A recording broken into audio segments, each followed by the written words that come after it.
Hello, नमस्कार. स्वामींच्या नंदनवनमध्ये तुमचे स्वागत. श्री स्वामी समर्थ. भक्तांनो, एकदा श्री स्वामी समर्थ म्हणा आणि मनातील भीती दूर करा. तुम्हाला माहीत आहे का, स्वामी समर्थ फक्त नाव नाही, ती एक शक्ती आहे.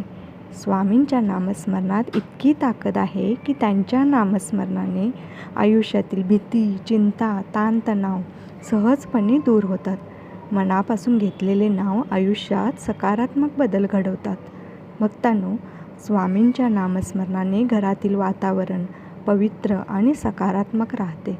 त्यामुळे दिवसातून एकदा तरी श्री स्वामी समर्थ या शब्दाचे नामस्मरण करा. फक्त 10 मिनिटे वेळ काढा आणि दिवसभर फ्रेश आणि पॉझिटिव्ह राहा. अशाच भक्तिपूर्ण व्हिडिओसाठी फॉलो करा स्वामींचे नंदनवन. धन्यवाद.